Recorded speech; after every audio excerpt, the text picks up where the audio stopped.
मंगल की आरती पापियों को पाप से तारती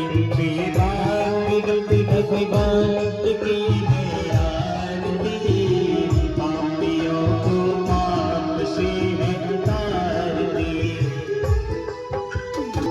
ये शांति गीत का बन गुनीत का मिटाने वाला हर दर्श कराने वाला।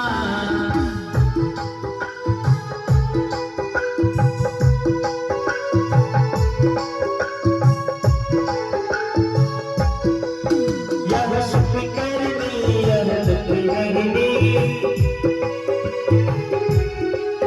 श्री मधुसूदन की आरती पापियों को पाप से तारती। श्री भागवत भगवान आरती पापियों को पाप से तारती।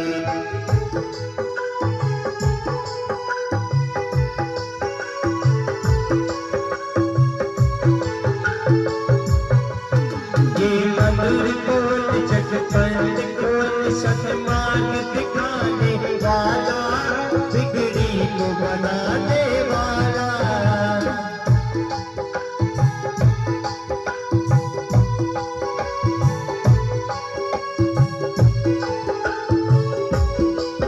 श्री राम यही घनश्याम यही प्रभु महिमा की आरती पापियों को पाप से आरती। श्री भागवत भगवान की है आरती पापियों को पाप से आरती। पापियों को पाप से आरती। कर्पूर गौरम करुणावतारम संसार सारम दुर्विग्रहारं सदा वसंतम हृदयारविंदे भवं भवानी शतं नमामि। कर्पूर गौरम करुणावतारं संसार सारं भुजगेन्द्रहारं सदा वसंतम हृदयारविंदे भवं भवानी शतं नमामि। भवं भवानी शतं नमामि। भवं भवानी शतं नमामि। भवं भवानी शतं नमामि। हरिलाल की जय जय जय श्री राधेश्याम। श्री आरती लेके बैठ जाए अपने यथास्थान पर। श्री राम बैठ जाओ। पूजा मूलम गुरुर्पदम मंत्र मूलम गुरुर्वाक्यम मोक्ष मूलम गुरु कृपा। सरस्वती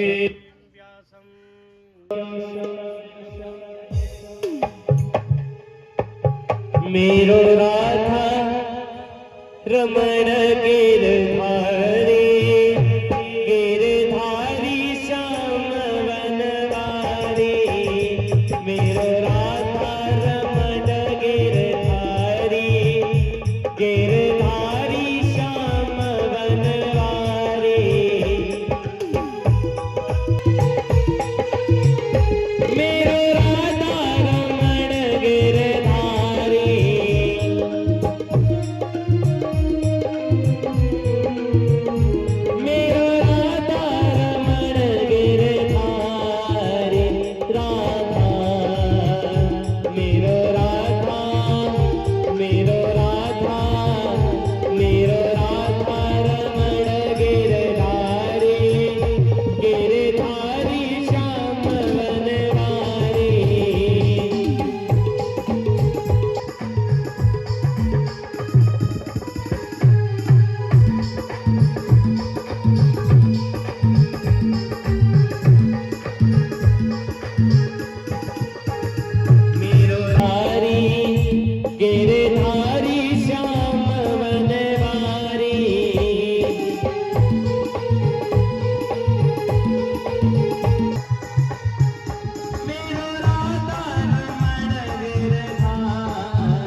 जी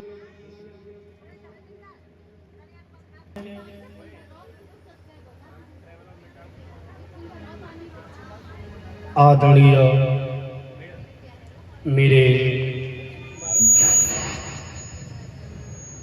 अब आप अपने मन को एकाग्रचित्त करके कथा का श्रवण करेंगे।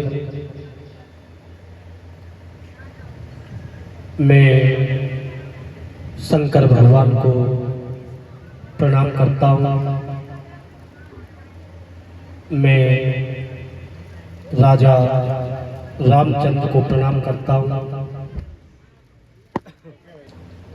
कल मैंने आपको बताया रास हुआ, गोपियों के साथ में भगवान कृष्ण ने महारास किया और अक्रूर जी अपने रथ को लाए और कृष्ण बलराम को रथ में बिठाया और ये लेकर के चल पड़े। अक्रूर जी ने सोचा चलो यमुना के अंदर स्नान कर लेते हैं। अक्रूर जी ने पेड़ के नीचे रथ को खड़ा किया और यमुना के अंदर अक्रूर जी डुबकी लगाते हैं।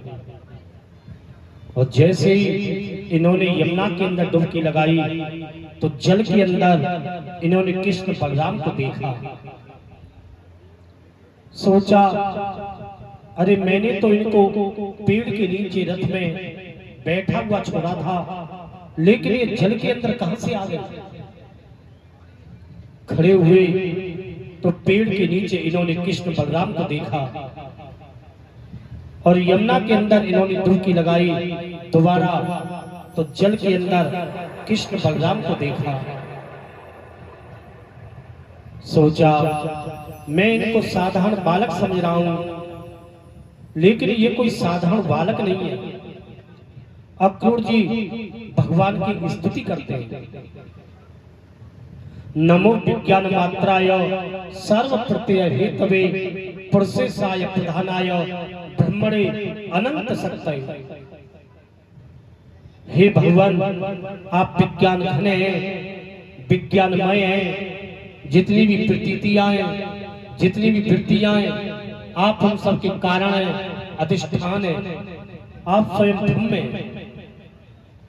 जीवों के रूप में एवं जीवों के सुख दुख के रूप में केवल आप ही प्रतीत होते हैं, क्योंकि आप हम सबके नियंता हैं, अधिष्ठान हैं। आप स्वयं ब्रह्म हैं। मैं आपको नमस्कार करता हूं। आगे ये धोबी के पास में पहुंचते हैं और परमात्मा ने कहा अरे धोबी ये कपड़े तो हमको भी दे दो। धोबी ने कहा ये महाराज कंस के कपड़े हैं। एक तमाचा मारा और एक ही तमाचे में धोबी मर गया। दर्जी के पास में गए, दर्जी ने सबके कपड़ों को ठीक किया और भगवान कृष्ण ने, बलराम ने, गोप वालों ने सबने फिटिंग के कपड़ा पहने और फिटिंग के कपड़ा पहनने के बाद ये आगे मथुरा के अंदर प्रवेश कर गए मेरे सज्जनों। और मथुरा के अंदर कुब्जा नाम की दासी मिल गई।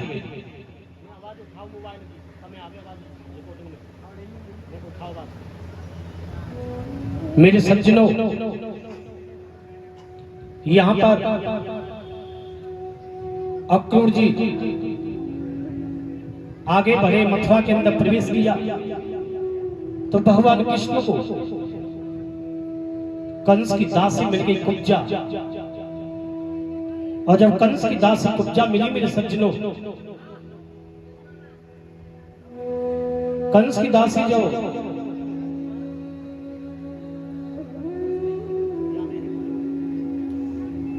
भगवान ने कहा कुब्जा यह चंदन तो हमारी भी लगा दो।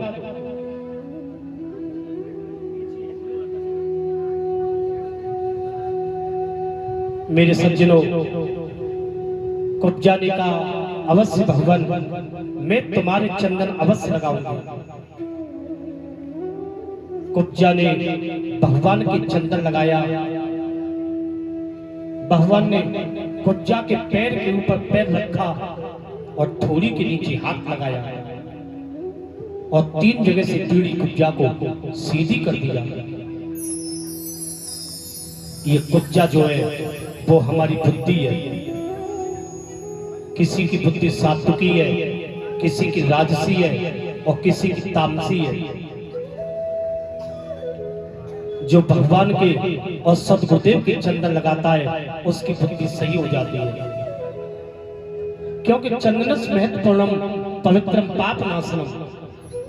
चंदन तो पापों का शमन करने वाला है। चंदन लगाओ या तो भगवान की लगाओ या सदगुरुदेव की लगाओ, या तो भगवान की लगाओ या फिर सदगुरुदेव की लगाओ, हमारी बुद्धि सही हो जाएगी। मैत्री जी वर्णन करते हैं, विदुर भगवान आगे बढ़े तो आगे इनको कुंवरिया पीड़ नाम का हाथी मिल गया। भगवान ने हाथी से रास्ता मांगा, लेकिन उसने मना कर दिया। भगवान ने हाथी की सूंड पकड़ी और चारों दिशाओं में घुमा करके उसको पृथ्वी पर दे मारा, और इस प्रकार हाथी मारा गया। एक दांत को भगवान कृष्ण ने अपने कंधे पर रखा और एक दांत को बलराम जी ने अपने कंधे पर रखा। दोनों की शोभा और बढ़ गई, दिव्य शोभा होगी दोनों की दिव्य। और भगवान ने अंदर प्रवेश किया। मेरे सज्जनों, जब इन्होंने अंदर प्रवेश किया, अखाड़े में जाकर के पहुंचे, जिसकी जैसी भावना थी उसने उसी भावना से भगवान को देखा। उसने उसी भावना से भगवान को देखा। मल्ला नाम शरणाम नटवरा, स्त्रीणाम स्मरो मूर्तमान, और गोपा नाम सृजनो कृत भुजाम, शास्त्रा सुपित्रों से सुवा।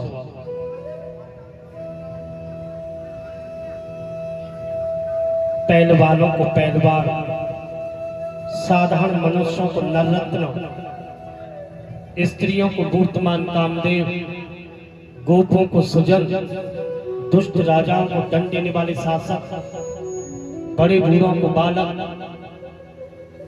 अज्ञानियों को विराट, योगियों को परम तत्व और भक्तों को कन्हैया भगवान के रूप में दिखाई दिए, और कंस को तो साक्षात मृत्यु के रूप में दिखाई दिए कि मौत मेरे सामने खड़ी है, मृत्यु मेरे सामने खड़ी है।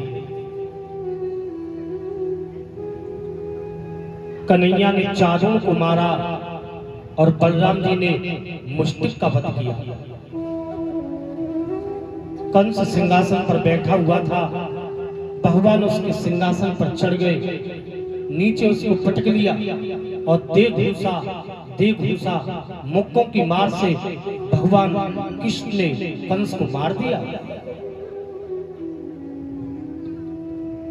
वसुदेव देवकी को जेल से बाहर निकाला, उग्रसेन का राज तिलक किया।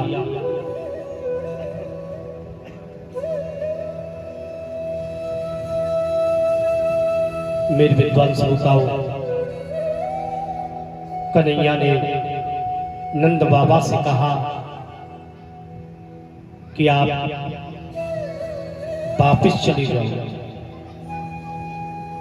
बाबा ने कहा,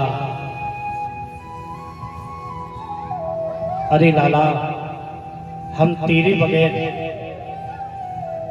कैसे रहेंगे, तेरे बगैर हम कैसे जिएंगे।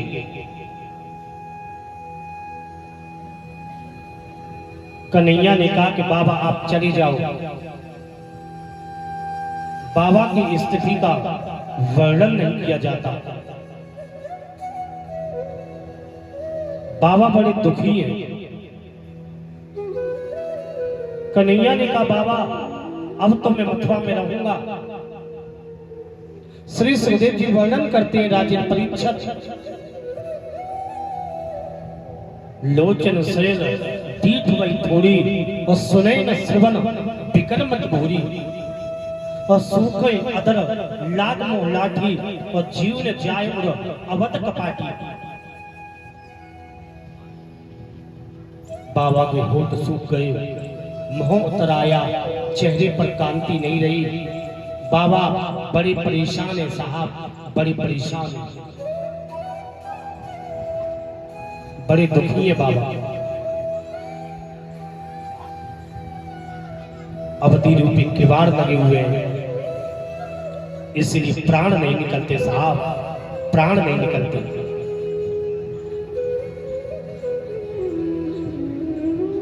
बाबा वृंदावन वापस आए। मेरे सज्जनों,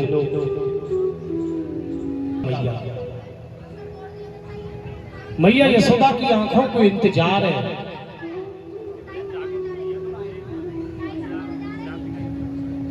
श्री सुखदेव जी वर्णन करते हैं, हे राजन परीक्षित, यहां पर बाबा बड़ी परेशान है, मैया यशोदा बड़ी दुखी है। गोपियों को पता चला तो गोपियों को बड़ा दुख हुआ। सारा व्रत श्याम सुंदर की याद में दुखी है। और इधर मथुरा में भगवान श्री कृष्ण बड़े दुखी है। मथुरा में भगवान श्री कृष्ण बड़ी दुखी है। मेरे सज्जनों,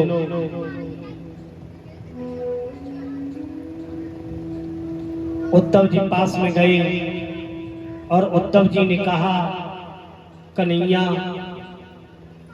कैसे परेशान हो? कन्हैया ने कहा, ऊधो सारा व्रत मेरी याद करता है, मेरी याद में सारा व्रत बड़ा दुखी है। ब्रज तो मेरा हृदय है, ब्रज तो मेरा प्राण है, वृंदावन तो मेरा प्राण है। कहा माधव ने ऊधों से जरा वृंदावन जाना, कहा माधव ने ऊधों से जरा वृंदावन जाना और वहां की गोपियों को कुछ ज्ञान का तत्व समझाना। विरह की वेदना में वे सदा बेचैन रहती है, विरह की वेदना में सदा वे बेचैन रहती है और तड़प कर आह भरकर यही ये गान करती है, हे प्रेम जगत में सार और कुछ सार नहीं, हे प्रेम जगत में सार और कुछ सार नहीं। एक पत्र लिख करके मेरे गोविंद ने उद्धव जी के हाथ में दिया और उद्धव जी पत्र को लेकर के चले और कन्हैया से कहा, कन्हैया घबराने की कोई जरूरत नहीं है, मैं गोपियों को ऐसा ज्ञान दूंगा, मैं वृंदावन वासियों को ऐसा ज्ञान दूंगा कि उनकी अज्ञान का पर्दा, मोह के पर्दे को मैं हटा दूंगा। मैं बृहस्पति गुरु का शिष्य हूं। श्री सुखदेव जी वर्णन करने लगे, राजन परीक्षित, उद्धव जी के हाथ में कन्हैया ने लिख करके पत्र दिया, संदेश दिया और उस पत्र को लेकर के उद्धव जी चले मथुरा से जब कुछ दूर तो वृंदावन निकट आया, चले मथुरा से जब कुछ दूर तो वृंदावन निकट आया और वहीं से प्रेम ने अपना अनोखा रंग दिखलाया। बिटप झुककर कहते थे, बिटप झुककर कहते थे, इधर आओ इधर आओ। पपिया कह रहा था, पिया कहाँ ये भी तो बतलाओ। उलझकर वस्त्र में कांटे लगे उद्धव को समझाने, उलझकर वस्त्र में कांटे लगे उद्धव को समझाने। हम प्रेम का पर्दा फाड़ देंगे ये प्रेम दीवाने, हम प्रेम का पर्दा फाड़ देंगे, ये प्रेम दीवाने। है प्रेम जगत में सार और कुछ सार नहीं, है प्रेम जगत में सार और कुछ सार नहीं। पहली बार उद्धव मथुरा से वृंदावन आए हैं। नंद बाबा के महल के बारे में इनको पता नहीं है कि नंद बाबा को महल कहाँ है। वृंदावन से बाहर एक कुआं मिल गया और कुएं पर कुछ गोपियां जल भरने के लिए आई हुई थी। और जब ये जल भरने के लिए आई हुई थी मेरे सज्जनों, तो उद्धव जी ने कहा,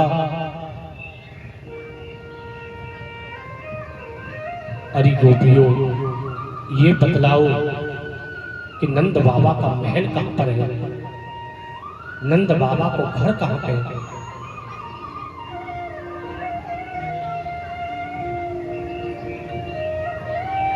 मेरे सज्जनों, गोपियों ने कहा, ऊधो, यह जो नाली बह रही है ना, नाली, इस नाली के सहारे सहारे चली जाओ और जहां पे नाली को एंड रह जाए वहीं पे समझ लियो कि वो नंद बाबा को महल है। और तब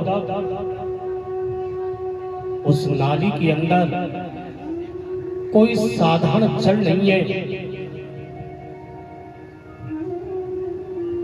उस नाली के अंदर कोई साधारण जल नहीं है। उसमें स्नान करने का जल नहीं है, उसमें नहाने का जल नहीं है, उसमें बर्तन साफ करने का जल नहीं है,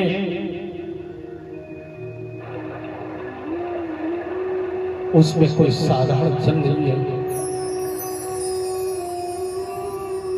उद्धव, नंद बाबा, मैया यशोदा, नंद बाबा, मैया यशोदा इतने रोए हैं, इतने रोए हैं कि उनके नेत्रों से श्याम रंग के आंसू निकले हैं और श्याम रंग यमुना में जाकर के मिल चुके हैं, तब मिल चुके हैं।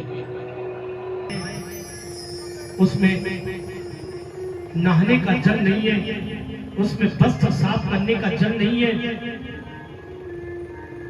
मैया यशोदा और नंद बाबा कन्हैया की याद में बहुत रोए हैं, बहुत रोए हैं। आज उद्धव जी को पता चला ये ब्रजवासी कन्हैया से कितना प्रेम करें, श्याम सुंदर से कितना प्रेम करें।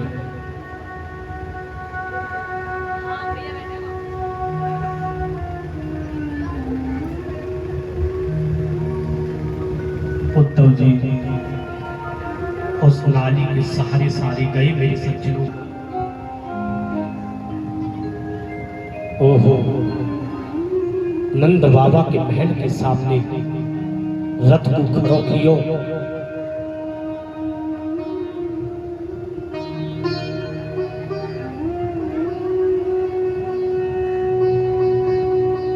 नंद बाबा का महल, जिस महल में कृष्ण की किलकारियां पूजा करती थी, रुंझुन करते हुए मेरे श्याम सुंदर नंद बाबा के आंगन में खेला करते थे, पैरों की पैजनियां बाजा करती थी और नंद बाबा बड़े खुश होते थे, मैया यशोदा बड़ी खुश हुआ करती थी। आज वो महल कृष्ण के बगैर, कान्हा के बगैर एकदम सूनो सूनो है गयो। मेरे विद्वान श्रोताओं, सूनो सूनो है गयो। जो बाबा सोने के पलंग पर बैठा करते थे, चांदी की चारपाई पर बैठा करते थे, आज वो बाबा कृष्ण के बगैर एकदम दुखी हो गए, कृष्ण के बगैर दुखी हो गए।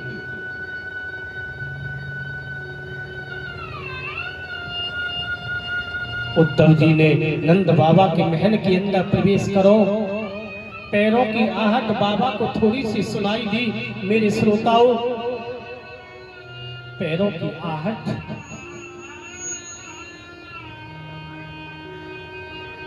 बाबा ने कहा, अरे यशोदा, अरे देखो तो सही, हमारे घर में कौन आए गए हो, कौन आए गो हमारे महल में। यशोदा ने कहा, स्वामी, जब से कान्हा गए हुए, अरे जब से हमारे लाला गए हुए, तब से तो घर में कोई ना आयो, महल में कोई ना आयो। आज कौन आएगो, आवाज आ रही है। उद्धव जी जल्दी जल्दी चले और बाबा के चरणों में जाकर के नमस्कार करो। बाबा, मैं तुम्हें प्रणाम करता हूं बाबा। बाबा ने कहा, तुम कौन हो? जिन्हों यहां पर बाबा पूछते हैं तुम कौन हो? उद्धव जी ने कहा, मैं कृष्ण का मित्र हूं और मेरा नाम है ऊधो। मेरा नाम ऊधो है। मेरे सज्जनों, श्री सुखदेव जी वर्णन करते हैं राजन परीक्षा। उद्धव जी ने कहा, बाबा, मैं ब्रज प्रेम के बारे में जानना चाहता हूं कि ब्रज प्रेम किसे कहते हैं। मैं ब्रज प्रेम के बारे में जानना चाहता हूं कि ब्रज प्रेम किसे कहते हैं।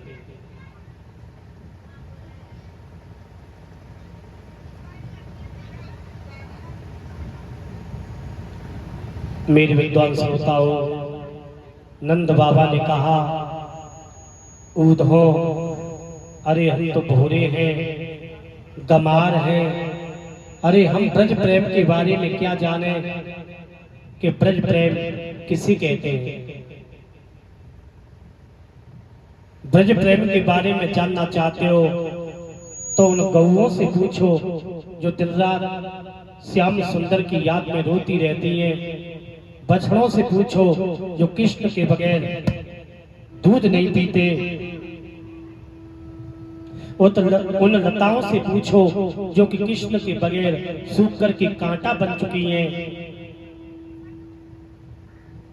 उस यमुना से पूछो जिसका जल एकदम शांत हो गया है,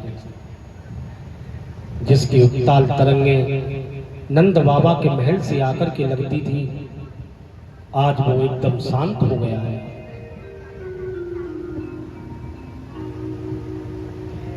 सुबह हुआ और गोपियां जगी। पता चला एक बार अक्रूर आया, वो हमारे कृष्ण को लेकर के चला गया। उसका मुख तो बड़ा सुंदर था, देखने में बड़ा अच्छा लगता था। सुंदर तन सौम्य मुख, परस भाव से क्रूर। उसका मुख तो बड़ा सुंदर था, देखने में अच्छा लगता था, लेकिन उसका स्वभाव बड़ा क्रूर था।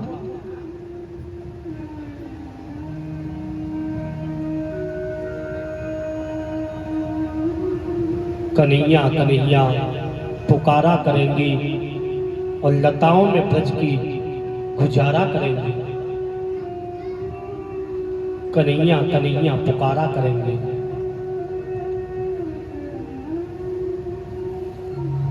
मेरे सज्जनों,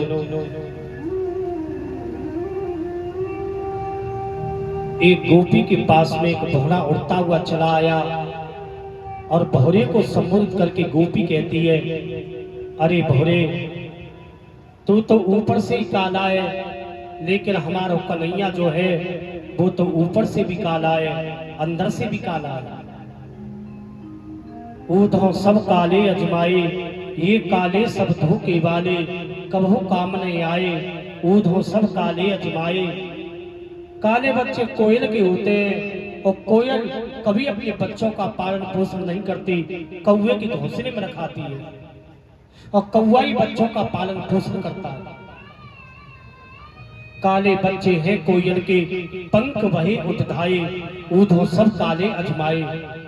बच्चे बड़े हो जाते हैं, कोयल के पास चले आते हैं। इसी प्रकार हमारो कन्हैया निकलो, मथुरा में जन्म भयो, गोकुल में पलो, वृंदावन में पढ़ो, उसके बाद मथुरा को चले गयो, उसके बाद में जाने कहाँ जावे वो कोई पतो ना है।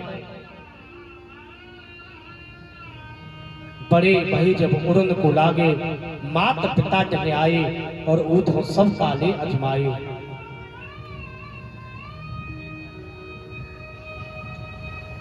उद्धव जी ने कहा गोपियों क्यों चिंता करती हो? अरे तुम्हें चिंता नहीं करनी चाहिए, तुमको ठाकुर जी को चिंतन करना चाहिए, क्योंकि चिंता से चिंतन भलो होई तुमको नाश। चिंता से तो चिंतन अच्छा है और तुम चिंता कर रही हो। गोपियों ने कहा तो ये बताना कि चिंतन हो तो कैसे है? कहा कि मन से होता है, कि मन तो हमारे पास में है ही नहीं।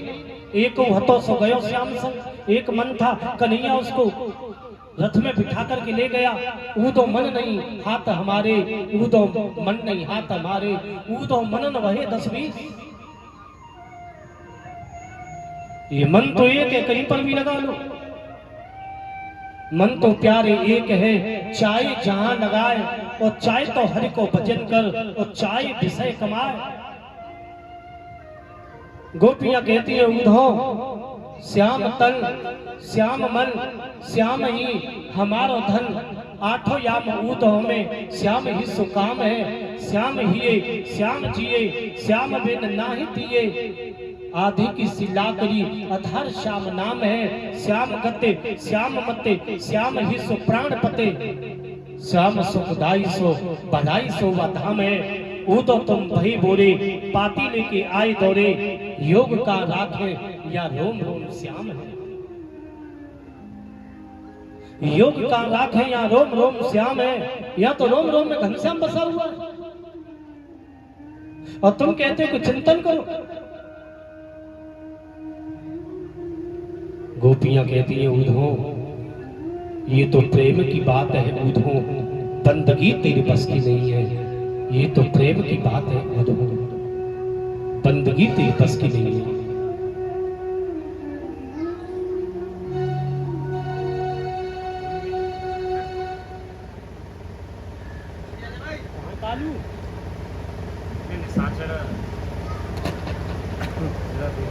एक बातें उधो, बंदगी तेरे बस की नहीं है। ये तो प्रेम की बातें उधो, बंदगी तेरे बस की नहीं है।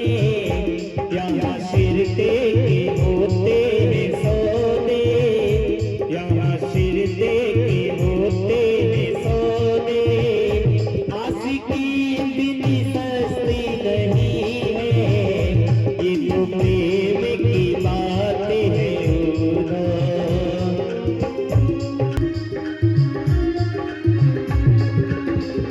प्रेमी वालों ने, प्रेमी वालों ने, प्रेमी वालों ने कब बदले पूछा, उनकी पूजा में सुन ले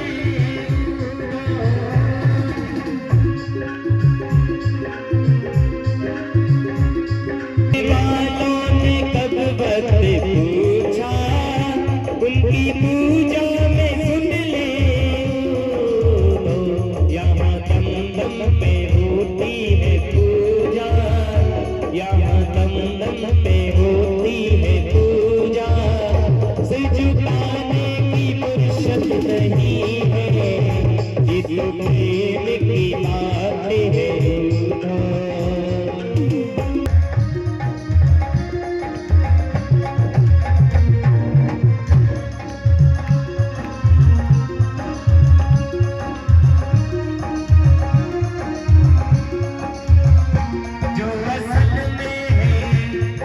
जो असल में है मस्ती में डूबे,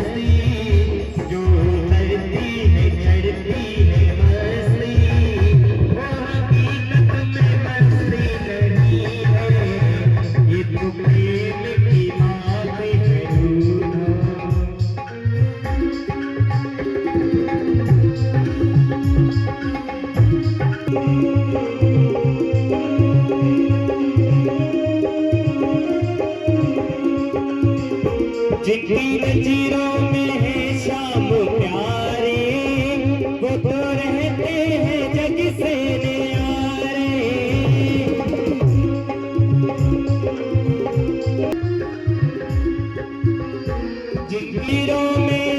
जिनकी नजरों में है श्याम प्यारे, वो तो रहते हैं जग से न्यारे। जिनकी नजरों में काना समाए, जिनकी नजरों में मोहन समाए, वो नजर फिर तरसती नहीं है। ये तो प्रेम की बात है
गोपियों को निर्गुण ब्रह्म का उपदेश देते हैं उद्धव जी गोपियों को।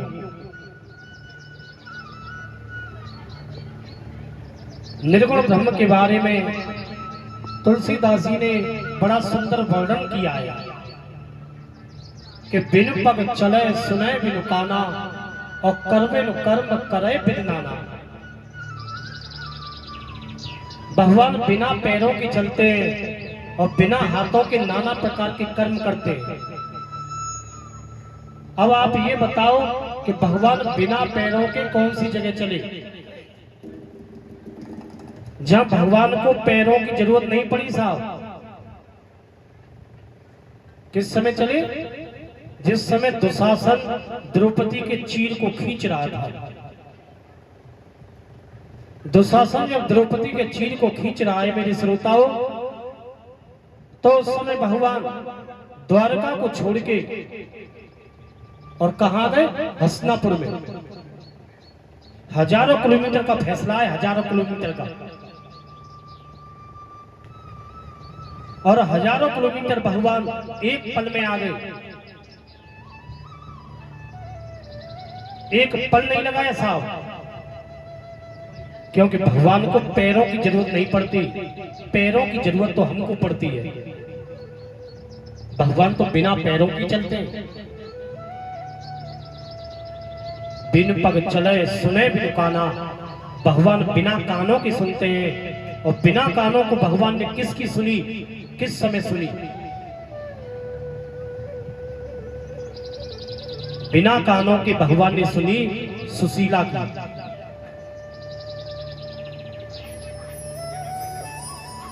सुशीला की सुनी मेरे सज्जनों, क्योंकि सुदामा जी जब गए तो सुदामा जी ने कृष्ण से कुछ मांगा नहीं, लेकिन सुशीला ने भगवान से मांगा और भगवान ने सुशीला को दिया। सुशीला रह रही है उज्जैन में और भगवान रह रहे हैं द्वारका में। उज्जैन में से भगवान ने सुशीला की सुन ली साहब, क्योंकि भगवान को कानों की जरूरत ना पड़े। कानों की जरूरत तो हमको और आपको पड़े। बिन पग चले सुने बिनु काना, और करवे नु कर्म करे बिन नाना। भगवान तो बिना हाथों के नाना प्रकार के कर्म करते हैं, और नाना प्रकार के कर्म भगवान ने किस समय किए? भगवान ने युद्ध किया।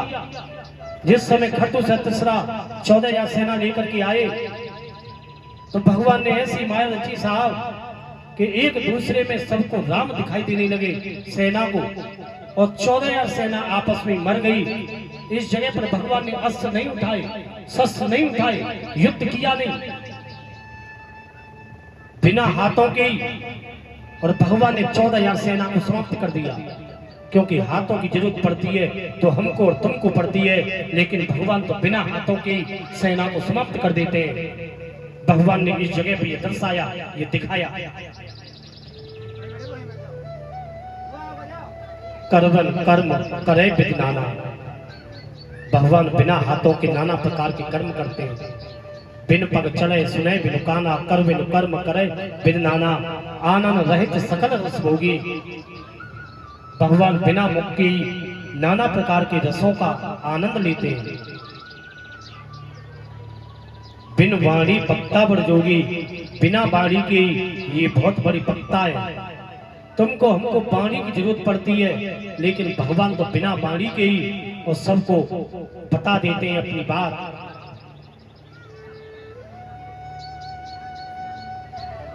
बिन वाणी पक्ता बड़ जोगी।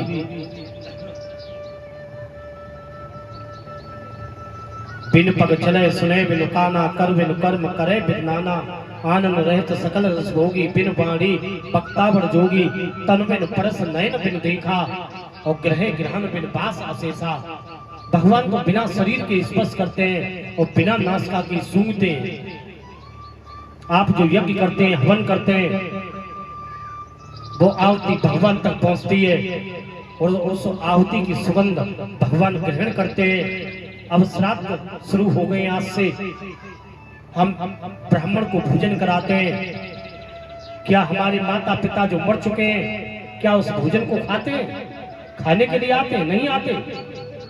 लेकिन ब्राह्मण को जो भोजन खिलाया जाता है, यज्ञ में जो आहुति दी जाती है, भोग निकाला जाता है पितरों का, उसकी सुगंध को हमारे पितर ग्रहण करते हैं। उसकी सुगंध वहां तक पहुंच जाती है साहब, और हमारे पितर तृप्त हो जाते हैं, पेट भर जाता है उनका, और वो अपनी संतान को आशीर्वाद देते हैं वहीं से कि मेरी संतान पे कोई कमी न रहे, मेरी संतान दुखी न रहे, आशीर्वाद देते हैं। इसीलिए हम श्राद्धों में भोजन कराते हैं साहब। और गया में श्राद्ध के समय जो पिंडदान किया जाता है, उससे हमारे पितर खुश होते हैं। ये गया कैसे बसा, इसके बारे में कथा आती है। पूर्व काल में एक गयासुर नाम का दैत्य हुआ। किस नाम का हुआ? गयासुर। गयासुर नाम का दैत्य हुआ मेरे सज्जनों। वो धार्मिक विप्रति का था, वो किसी को मारता नहीं था, उसकी नीयत साफ थी, स्वच्छ थी। वो दैत्य कुल में अवश्य पैदा हुआ था, लेकिन उसकी भावनाएं बड़ी शुद्ध थी। गयासुर ने विष्णु भगवान की तपस्या की और विष्णु भगवान प्रकट हुए। विष्णु भगवान ने कहा कि गयासुर वरदान मांगो। गयासुर ने कहा कि हे भगवान, मेरे शरीर को तुम तीर्थ बना दो।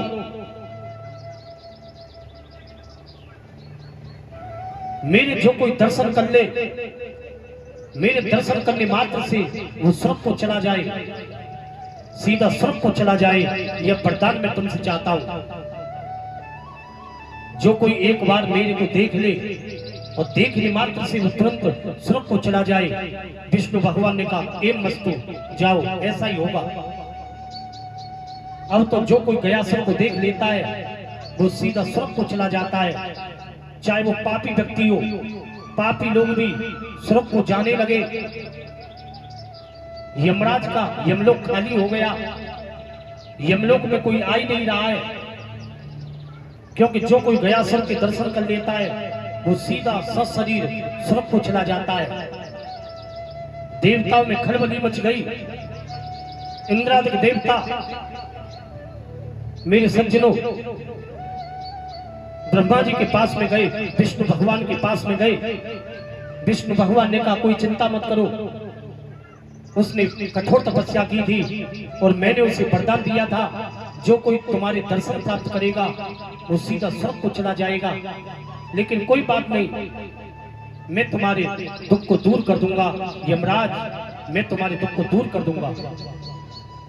विष्णु भगवान एक ब्राह्मण का भेष बना करके आए और कहा कि हे गयासुर, मैं एक पवित्र यज्ञ करना चाहता हूं और पवित्र यज्ञ तुम्हारे शरीर पर हो सकता है, क्योंकि दुनिया में तुम्हारी बराबर कोई पवित्र नहीं है। तुम्हारा शरीर बहुत बड़ा पवित्र है। जो कोई तुम्हारे दर्शन प्राप्त करता है वो सीधा स्वर्ग को चला जाता है। इसीलिए मैं पवित्र यज्ञ तुम्हारे शरीर पर करना चाहता हूँ। गयासुर ने कहा, महाराज ये तो बड़ी सौभाग्य की बात है। मेरे को इस बात की खुशी है कि आप मेरे शरीर पर यज्ञ करोगे, हवन करोगे, मैं तैयार हूँ। भगवान विष्णु यज्ञ करने के लिए उसके शरीर पर बैठ गए और गयासुर लेट गया। ऐसे जब लेट गया गयासुर तो विष्णु भगवान ने क्या किया कि अपना पैर गयासुर की छाती पर रख दिया। उसका हृदय दबने लगा, उसकी सांस रुकने लगी। उसको ऐसा महसूस हुआ कि मैं मर जाऊंगा। गयासुर हाथ जोड़ करके कहने लगा, विष्णु भगवान आज मैं कृत्य हो गया, आज मैं बैकुंठ को जा रहा हूं, आज मेरी मौत हो रही है, लेकिन मैं आपसे एक ही वरदान चाहता हूं महाराज कि मेरा नाम गयासुर है, इसीलिए मेरे नाम से कोई तीर्थ स्थान बने, मेरे नाम से कोई तीर्थ स्थान बने और जो कोई मेरी जगह पर पिंडदान करे उसके पितर मुक्त हो जाएं, वो सीधा स्वर्ग को जाए। मैं आपसे यही कामना करता हूं। भगवान विष्णु ने वरदान दिया, जाओ तुम्हारे नाम से एक तीर्थ क्षेत्र बनेगा। मेरे सज्जनों, ऐसा कहकर के गयासुर की मौत हो जाती है और विष्णु भगवान ने कह दिया तथास्तु। इसीलिए गयासुर के नाम से बसा गया। क्या बसा गया? जहां के आज भी पिंडदान करते हैं श्राद्ध के समय। अभी ये जो 15 दिन चल रहे हैं, इन 15 दिनों में, श्राद्ध के दिनों में वहां पिंडदान किया जाता है गया में। और विष्णु भगवान का वरदान है, जो कोई अपने पितरों का पिंडदान करता है गया में, उसके पितर मुक्त हो जाते हैं और वो भी सीधा स्वर्ग को जाता है। गयासुर के नाम से गया बसा, जो कि आज भी है, जिसका नाम है गया, जो कि बिहार के पास पड़ता है, गया बिहार। मेरे सज्जनों, इसीलिए पिंडदान का विशेष महत्व है। इसीलिए गया में आज भी हम पिंडदान करते हैं, अपने पितरों की मुक्ति करते हैं और सीधे हम स्वर्ग को जाते हैं। ऐसा था गयासुर, इतना बड़ा तपस्वी, इतना बड़ा। श्राद्ध प्रारंभ हुए। मेरे सज्जनों, आज तत्पराए पहला दिन है, पूर्णमासी का कल का श्राद्ध था, आज दूसरा श्राद्ध है। 16 दिन माने जाते हैं श्राद्ध के, क्योंकि कोई पूर्णिमा के दिन मरता है, कोई अमावस्या के दिन मरता है। इसीलिए 15 की जगह पर 16 हुए, क्योंकि पूर्णिमा और अमावस्या दोनों प्लस होती है, इसीलिए 16 श्राद्ध बोले जाते हैं। मेरे सज्जनों, मैत्री जी वर्णन करते हैं, हे विदुर, असभात अलौकिक करनी और महिमा जास जाय में बढ़नी। उस ब्रह्म की करनी अलौकिक है, वर्णन नहीं की जा सकती। मेरे सज्जनों, वर्णन नहीं की जा सकती।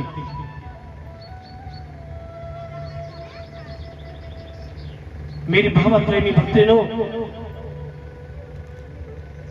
उद्धव जी गोपियों को निर्गुण ब्रह्म का उपदेश देते हैं।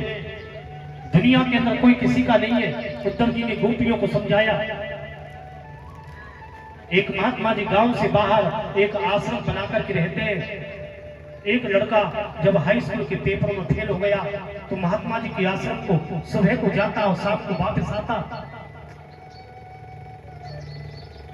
माता जी को पता चला लड़का महात्मा के आश्रम पर जाता है, कहीं बाबा जी ने बन जाए। और तो लड़के ने महात्मा जी के आश्रम पर जाना ही बंद कर दिया। और जब महात्मा जी के आश्रम पर जाना बंद कर दिया, मेरे भगवत प्रेमी भक्तजनों, क्योंकि लड़के का विवाह हो गया, कई वर्ष गुजर जाते हैं। एक दिन लड़का अपनी पत्नी के लिए बाजार के लिए कुछ खरीदने के लिए गया हुआ था, बाजार को गया हुआ था। और इधर महात्मा जी भी मार्केट को गए थे। रास्ते में दोनों का समागम हुआ और शिष्य ने गुरुदेव को नमस्कार किया। महात्मा जी ने कहा, बेटा अब तो तुम हमारे आश्रम पर भी नहीं आते। लड़के ने कहा, महाराज तुम्हारे आश्रम पर रखो ही कहा है, कहा करूं तुम्हारे आश्रम पर आकर के। महात्मा जी ने कहा बेटा दुनिया के अंदर कोई किसी का नहीं है। लड़का एकदम गर्म हो गया। गुरुदेव कैसी बात करते हो? अरे मेरे लिए मेरे माता पिता मरे जाते हैं, मेरी पत्नी मेरे लिए मरी जाती है? आप कहते हो कोई किसी का नहीं? मेरी पत्नी तो सुबह सुबह ले आती है थम्स अप और कहती है लो जी कोल्ड ड्रिंक पी लो, थोड़ी चलेगी थोड़ी थोड़ी। और आप कहते हो कोई किसी का नहीं? अरे मेरी पत्नी मेरे लिए मरी जाती है, मेरे माता पिता मेरे लिए मरे जाते हैं, मेरी पड़ोसी मेरे लिए मरे जाते हैं, और आप कहते हो कोई काऊ को ना है।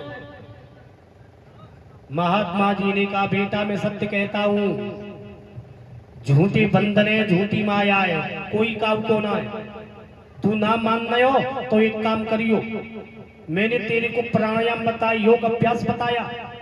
तेरे को 2 प्रकार के प्राणायाम करने, पहले में सांस खींचनी है और दूसरे में रोक लेनी है। तीसरे प्रकार का प्राणायाम नहीं करना, सिर्फ दो करने। लड़का घर पर गया, मिठाई को अलमारी में रख दिया, पहले में सांस खींची और दूसरे में रोक ली, सांस रोक ली। तो मत कर लियो ऐसा कि सांस रोक लो, ऊपर अटक जाए फिर लौट के ही ना आए, ऊपर पहुंच जाए मुंह फाड़ के नहीं। ये युवा साथियों की बात है, बुजुर्गों की बात ना है, तुम्हारी बस की ना है। दधीच मुनि ने योग अभ्यास किया था, सांस को रोक लिया और सांस लौट करके नहीं आई, शरीर की मौत हो गई और दधीच मुनि ऊपर पहुंच गए। ऐसे ऐसे संतों ने इस देश में जन्म लिया है साहब। इतना बड़ा योग अभ्यास कि उन्होंने देवताओं के भले के लिए अपनी सांस को रोक लिया, अपने शरीर का त्याग कर दिया। है कोई इतना बड़ा त्यागी? वृक्ष कबहु ना फल बके और नदी न संचय नीर, और परमारथ के कारणे साधुन धरा शरीर। ऐसे ऐसे संत, ऐसे ऐसे ऋषि इस भारत देश में पैदा हुए साहब, जिन्होंने देवताओं के भले के लिए, परमार्थ के लिए अपने शरीर का त्याग कर दिया। ऐसा कोई है? दधीच मुनि शिव दधीच हरिचंद्र नरेशु, और धर्म हेतु सही कष्ट कलीसु। शिवी राजा, उन्होंने अपना शरीर काट काट के चढ़ा दिया। दधीच हरिश्चंद्र कितने बड़े सत्यवादी थे, क्षत्रिय वंश में हरिश्चंद्र। हरिश्चंद्र के कारण क्षत्रिय वंश का नाम अग्रगण आता है, क्योंकि हरिश्चंद्र सत्यवादी हुए। उन्होंने कभी झूठ नहीं बोला था, कभी हरिश्चंद्र ने झूठ नहीं बोला। ऐसा कोई व्यक्ति है जिंदगी में कभी न कभी तो झूठ बोल देते हो? आप यहाँ बैठे हो, झूठ बोलते हैं कि नहीं? कुछ लोग तो ऐसे हैं कि बेमतलब की झूठ बोलते रहते हैं, बेमतलब की बात बात में झूठ बोलेंगे, कोई फायदा ना आएगा, कोई लाभ ना आएगा, फिर झूठ बोल रहे हैं। बताओ मतलब का दे रहे हो, बेमतलब की झूठ बोल। मेरे सज्जनों, शिव दधीच हरिश्चंद्र नरेशु, और धर्म हेतु सहे कष्ट कलीसु। मेरे सज्जनों, लड़का घर पर गया, मिठाई को अलमारी में रखा, पहले में सांस खींची, दूसरे में रोक ली। पत्नी कमरे के अंदर गई, हाथ को लिया तो नाड़ी नबज गायो, समझ गई ये इनका तो हो गया ट्रांसफर, ये तो मर गए। रोने लगी साहब, मेरी मैया रोने लगी। अब माता पिता को पता चला कि बहू कैसे रो रही है। माता पिता चले आए, देखा कि बहू रो रही है, पुत्र मर चुका है। माता पिता भी रोने लगे, पूरा गांव इकट्ठा हो गया, लोग इकट्ठे हो गए, बड़ी भीड़ लगी है। इतनी देर में क्या हुआ कि महात्मा जी चले आए, और महात्मा जी ने कहा भैया ये भीड़ कैसे लग रही है? सभी लोग कहने लगे महाराज फलाने फलाने पर एक लड़का हो, बाने मिठाई खाई और मर गो, शायद मिठाई में कुछ मिला हुआ था। महात्मा जी ने कहा इतनी सी बात, अरे 1 मिनट में मैं तुम्हारे लड़के को जिंदा कर दूंगा, एक काम करो, 1 गिलास दूध ला करके दो। महात्मा जी को एक गिलास दूध ला करके दिया गया। महात्मा जी ने क्या किया कि उसको मंत्रों से अभिमंत्रित कर दिया और कहा कि इस गिलास के दूध को जो कोई पी लेगा वो तो मर जाएगा और उसकी उम्र इस लड़के के अंदर आ जाएगी, यानी लड़का जिंदा हो जाएगा। कह दो राधे राधे। कैसे पड़ गए ठंडे, क्योंकि खाने के लिए मांग रहे रसगुल्ले। कह दो राधे राधे। मेरे सज्जनों,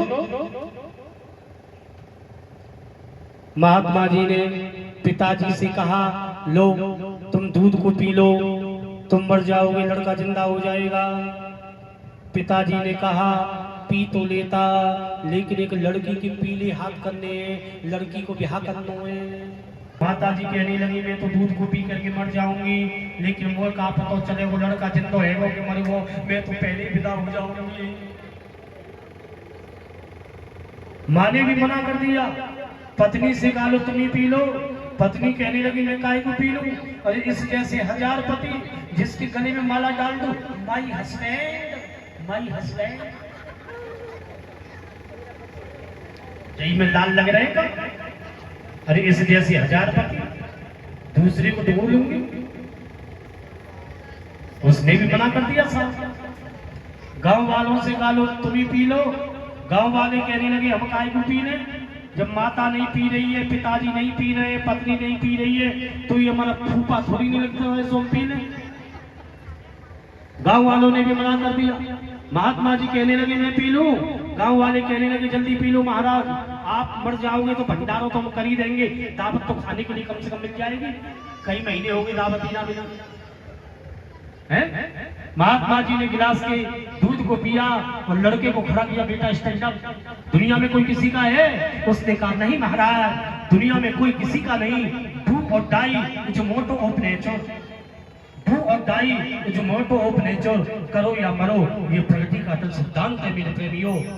क्योंकि दुनिया सफलता की उगते हुए सूर्य को सभी अर्घ अधिकार को नमस्कार है। कह दो राधे राधे। उगते हुए सूर्य को सभी अर्घ देते हैं नहीं, और सूर्य अस्त हो जाए तो बात कोई अर्घ देवे हैं? या तो गर्दन बड़े हिला रहे हो, ब्यास सही कह रहे हैं। कथा में जब कथा पूरी हो जाएगी तो कपड़ों को और झरा दोगे। जब ज्ञान है तुम ही रख लो, हम तो चपटन जावे इसलिए झरा, कपड़े झरा के खड़े हुए साहब, कछू तो लेके जा करो। मेरा कोई न सहारा बिन तेरे, और कहे श्याम सवरिया मेरे, भैया कोई काम को ना आए, एक ठाकुर जी सबके। जय जय श्री राधे श्याम, तेरी गलियों का हुआ आशिक़, तेरी गलियों का हुआ आशिक़, तू एक नगीना है। तेरी गलियों का हुआ आशिक़, तू एक नगीना है। तेरी गलियों का हुआ आशिक़, तू एक नगीना है।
मेरे हमदम मेरे साथी मेरे साथी मेरे हम तेरी खुशी मेरी खुशी तेरा गम मेरा गम तेरी खुशी मेरी खुशी तेरा गम मेरा गम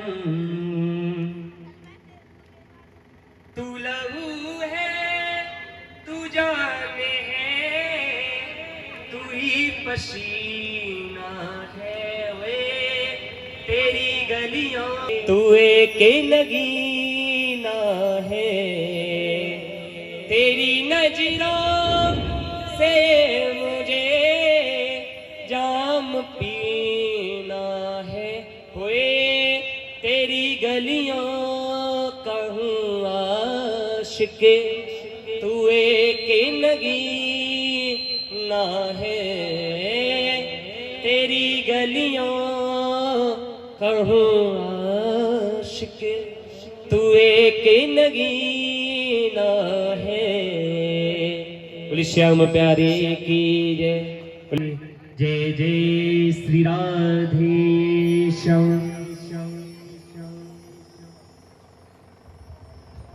मेरे सज्जनों, सुंदर श्याम सुंदर, अब तो आशिक हम तुम्हारे बन गए, तुम हमारे बन गए और हम तुम्हारे बन गए। जब ये दिल दुनिया का था, जब ये दिल दुनिया का था तो दुश्मन हजारों बन गए, और जब ये दिल तुमको दिया तो हर दिल के प्यारे बन गए। योग जब तक नैन से कोई बना बिगड़ा करे, योग जब तक नैन से कोई बना बिगड़ा करे, हम अजाबन गीत गड़का के सहारे बन गए। आंख भर देखेंगे तो समझ लेंगे हम, आंख भर देखेंगे तो समझ लेंगे हम, दिल बना बैकुंठ दृग द्वारे बन गए। और प्रहनव पर जब तुम्हारा ध्यान चंद्रदेव हुआ तो प्रेम के जलबिंद तबके जो सितारे बन गए। श्याम सुंदर, अब तो आशिक हम तुम्हारे बन गए, तुम हमारे बन गए और हम तुम्हारे बन गए। कह दो जय श्री राधे। मेरी मैयाओ सुनो, वेदांत के अंदर 3 वस्तुओं को दुर्लभ बताया है। उद्धव जी गोपियों को समझा रहे हैं, ब्रह्म का उपदेश दे रहे हैं। 3 वस्तुओं को दुर्लभ बताया है, मनुष्यत्व, मुमुक्षुत्व और महापुरुष संसरण।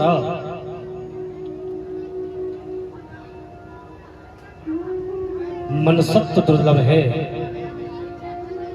मनुष्य शरीर हमको ईश्वर के अनुग्रह से प्राप्त होता है।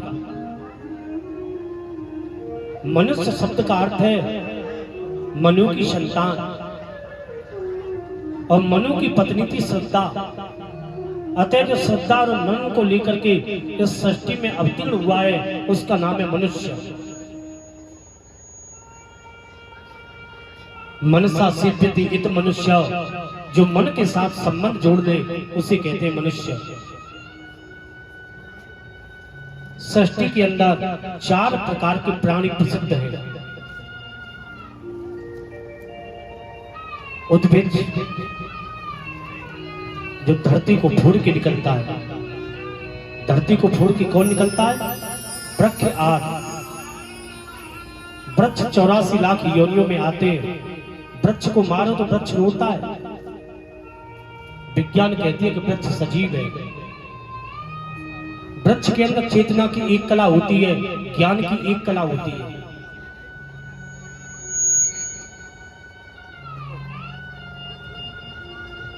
दूसरा होता है स्वेदज। स्वेद माने होता है पसीना, जो पसीने से पैदा हो उसे कहते हैं स्वेदज। पसीने से पैदा होता है जू, खटमल आदि।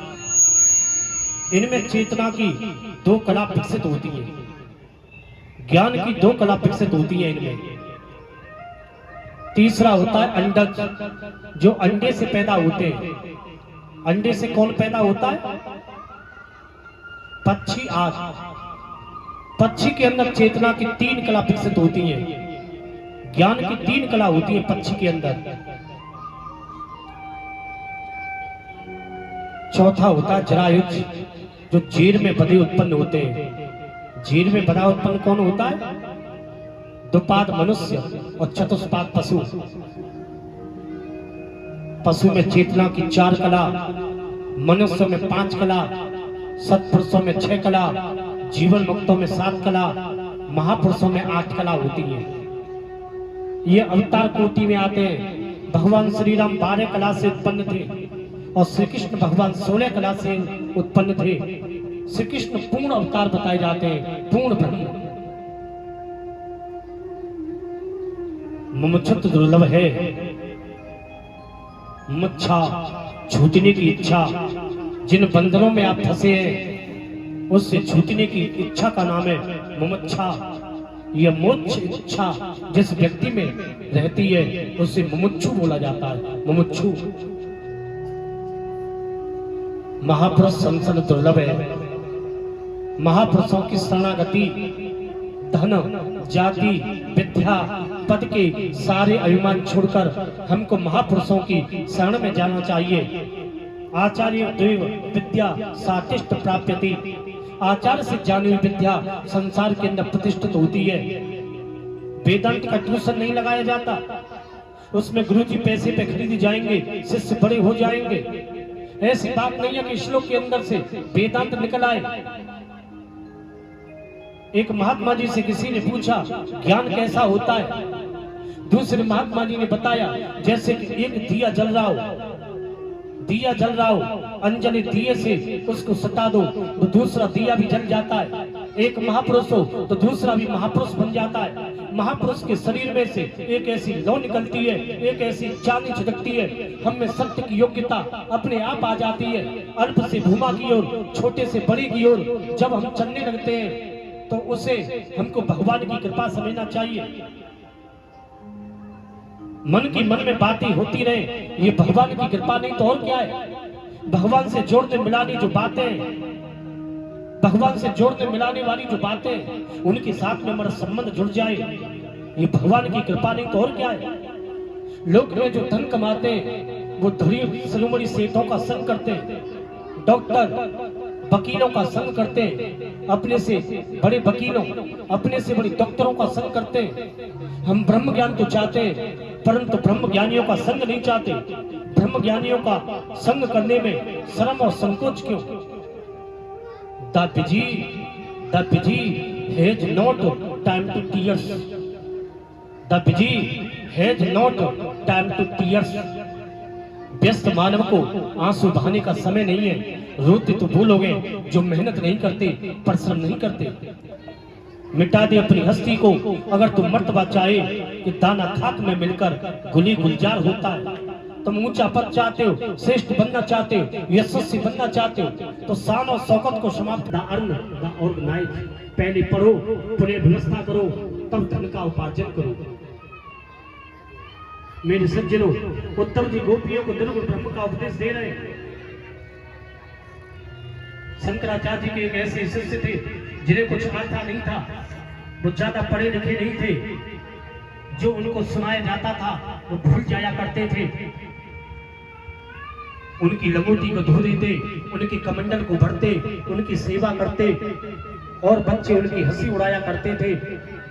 एक दिन उनको बड़ा दुख हुआ और दुखी मन से वो शंकराचार्य महाराज के पास में पहुंचे और उनको जाकर के प्रणाम किया। शंकराचार्य जी ने कहा तुम कौन हो? उन्होंने कहा महाराज मैं क्या जानूं कि मैं कौन हूँ। शंकराचार्य जी ने तुरंत ही उनके सिर पर हाथ रख दिया, तुरंत ही उनको ज्ञान का स्फुरण हो आया, उनके अंदर ज्ञान पैदा हो गया। उन्होंने कहा ना हम मनुष्यो न च देव यज्ञो न ब्राह्मण क्षत्रिय वैश्य शूद्र न ब्रह्मचारी न गृहस्थी न वानप्रस्थी। न मैं ब्रह्मचारी हूँ, न मैं गृहस्थी हूँ, न मैं वानप्रस्थी हूँ, न मैं सन्यासी हूँ, न मैं ब्राह्मण हूँ, न मैं क्षत्रिय हूँ, न वैश्य हूँ, न शूद्र हूँ। मैं निर्बोध रूप स्वयं आद स्वरूप ईश्वर हूँ। बारी मेरा रानी के दुखी दर्द मिटाए जाते हैं, दुनिया के सताए लोग यहाँ, दुनिया के सताए लोग यहाँ सीने से लगाए जाते हैं। दरबार मेरा रानी के दुख दर्द मिटाए जाते हैं, दुनिया के सताए लोग यहाँ सीने से लगाए जाते हैं। दरबार मेरा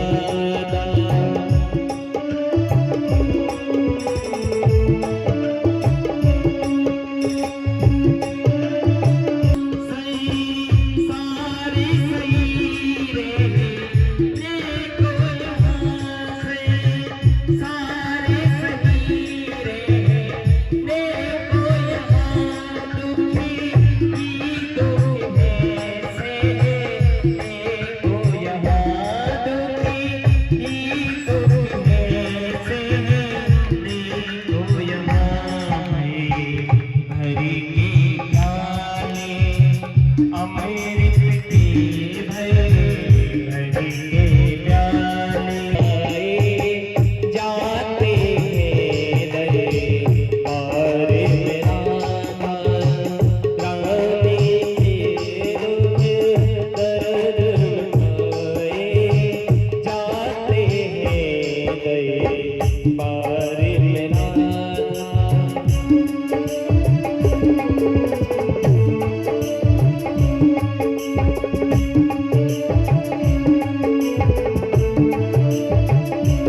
जो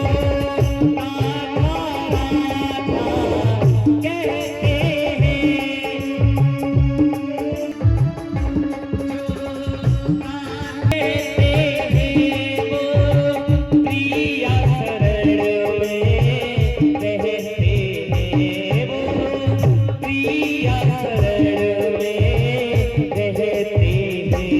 करती है कृपा विश्व भानुषता, करती है कृपा विश्व भानुषता, वो महल बुलाए जाते हैं।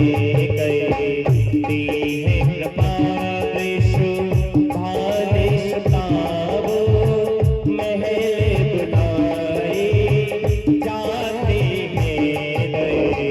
दरबार मेरा रानी के दुख दर्द मिटाए जाते हैं।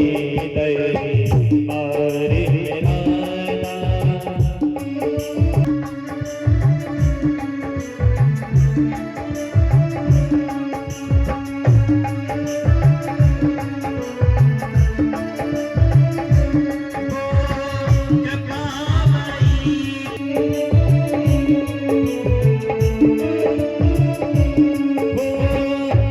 करुणामयी के लाती है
सीने से लगाए जाते हैं, सीने से लगाए जाते हैं, सीने से लगाए।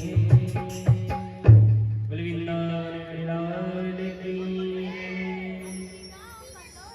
जो राधा राधा